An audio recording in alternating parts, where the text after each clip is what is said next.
This is Kirandeep Kaur, a chemistry faculty, and today I am going to talk about very important topic of solution chapter.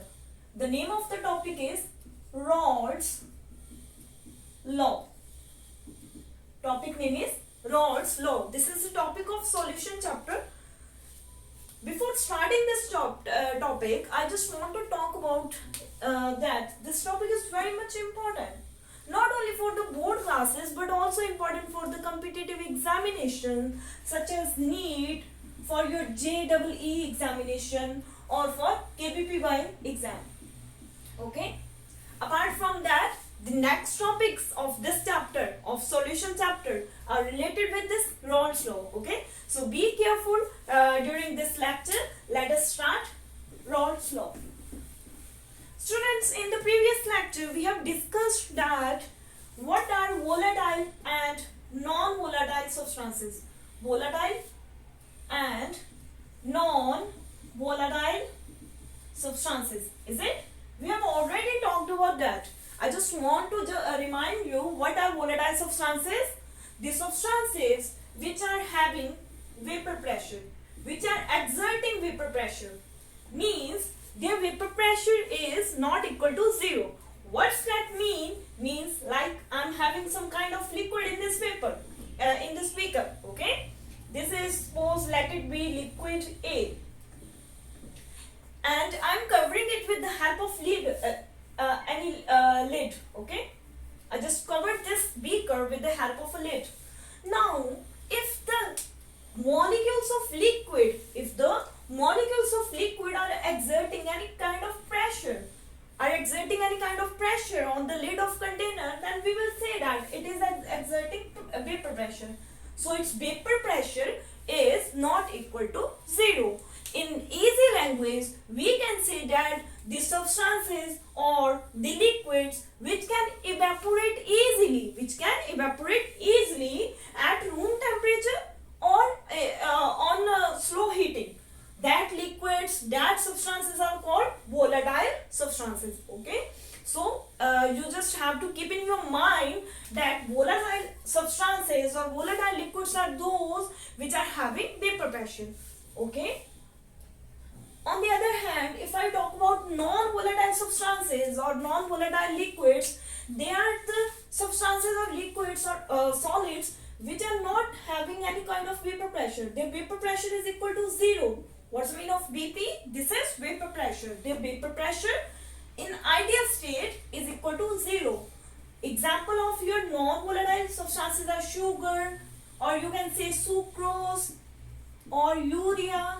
These are some example of your non-volatile substances.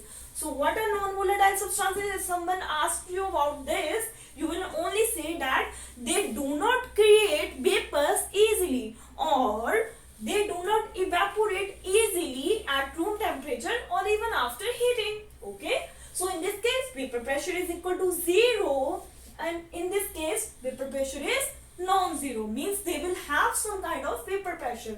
Like I'm heating this liquid and the liquid molecules are converting into vapors, and these vapors are in equilibrium with liquid molecules. Okay, here is an equilibrium between these vapor phase and the liquid phase. Okay, keep it in mind. Okay, after that I will talk about Raoults law. Is it clear to all of you? Okay, what are volatile? These are having some kind of some vapor pressure. These will not have any vapor pressure. That's all about volatile and non-volatile substances or liquids. Actually, in your qualitative properties, this point is very much important. So you have to keep in your mind that what are volatile and what are non-volatile liquids. Let's talk about Raoults law. In Raoults law, what he said? He said that we are having two kind of volatile liquids. What's the meaning of that? Let it be liquid A. Liquid A. It is volatile. Volatile liquid. Okay? Volatile liquid means its vapor pressure in ideal state is not equal to 0. Means its will have some kind of pressure. Okay, vapor pressure. I'm adding this liquid A into liquid B. This is again volatile. This is again, say with me, volatile. Means now for this P naught B will not equal to 0. Why I'm writing here not? Because it is representing its very good ideal state. Okay. From here I'm getting a solution. I'm getting a solution that is made up of A and B. Okay. Is it clear to all of you? Okay. Just give me 1 second. I'm explaining it in form of a diagram. Here is your liquid 1. Here is your liquid 2. Means this is liquid A. This is liquid B. Here I'm getting solution that is made up of, say with me, that is made up of A and B. Okay. Now, vapor pressure here, the vapor pressure in this one will be P naught A. The vapor pressure due to this will be P naught B. Why it is so? Because this is pure liquid A and this is pure liquid B. Is it? So this is P naught A. The vapor pressure due to this liquid will be P naught B. And here this solution will have vapor pressure due to PA. The vapor pressure will be PA and PB. Is it? What is it? What is PA? What is PB? I will write it. Okay. I'm writing here. Can I erase this? Let's see what is PA and PB. Okay, beta. Now, what is PA? This is partial pressure, or you can say pressure due to A. Partial pressure by A or due to A. Okay. What is PB? It is pressure due to B. Is it? Now listen carefully. On which factor this PA will depend? This is vapor pressure due to, this is vapor pressure. I'm writing here pressure, vapor pressure. This is vapor pressure due to A and this is vapor pressure due to B. Now it will depend upon the quantity of A. Isn't it? How much pressure will be due to A? It depends on the quantity of A. Means I'm writing here that is PA is directly proportional to quantity of A. Quantity of A. Is it clear to you? If quantity of A will be, if amount of A will be more, then the value of vapor pressure due to A will also be more. Is it? Similarly, I will write here that PV is directly proportional to quantity of B. See, yes or no? Okay. Next, what I will write here,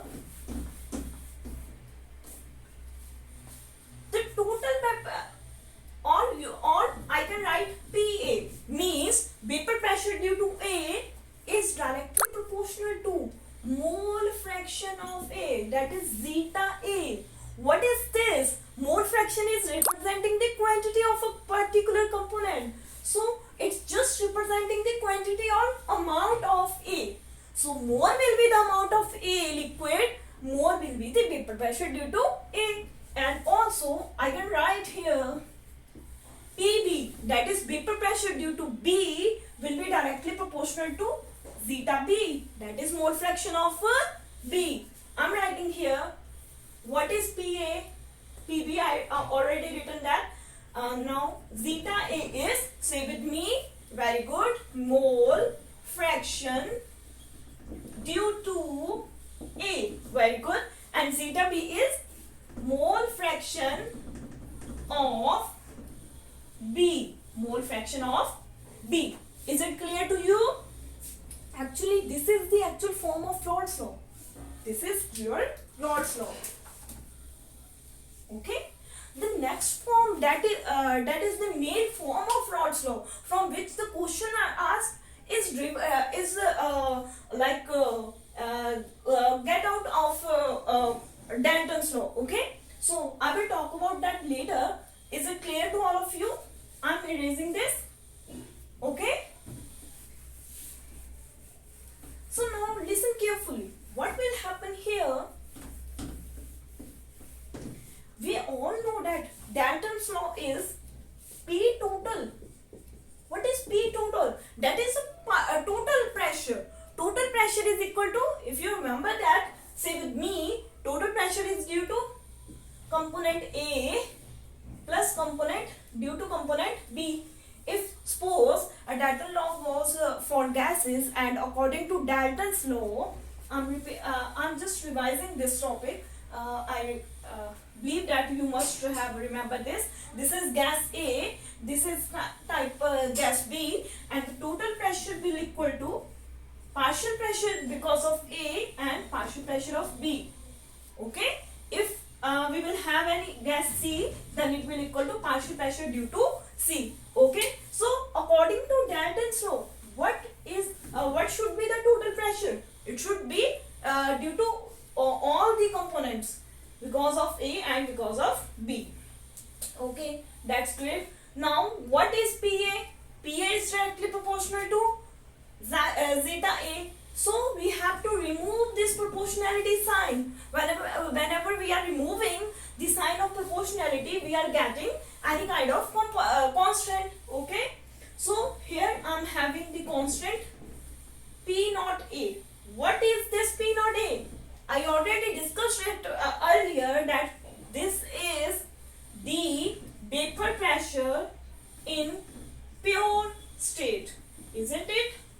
It is the vapor pressure in pure state.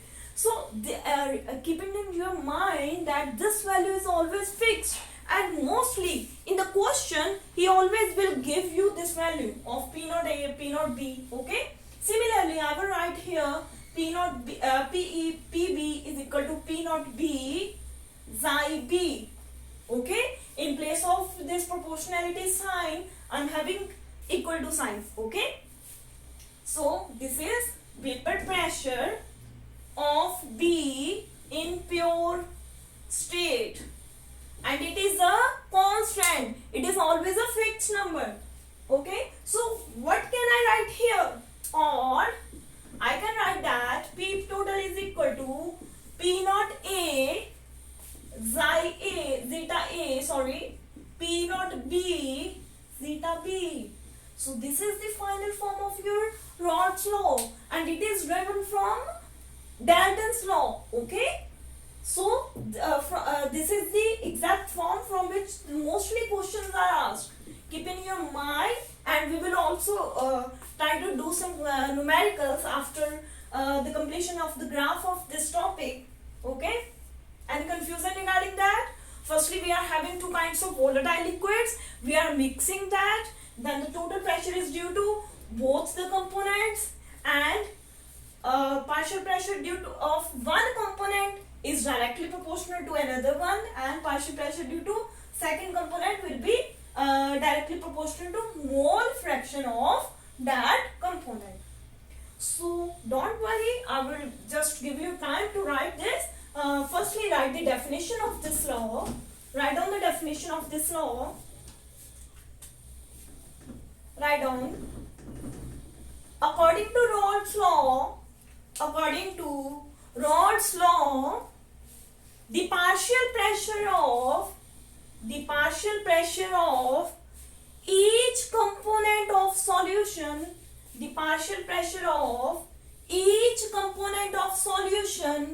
is directly proportional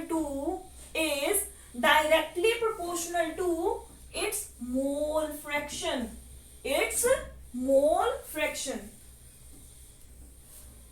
Done? Should I repeat it? Okay, very good.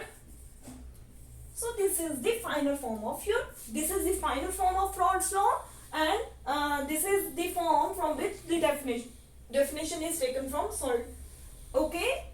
Next we will talk about the graph. Let me just check the timing for the video. Okay. You just have to note this. Okay, we have to finish the video here. In the next video, we will surely talk about the graph of this topic, and also we'll discuss the numerical. Okay, thanks for watching.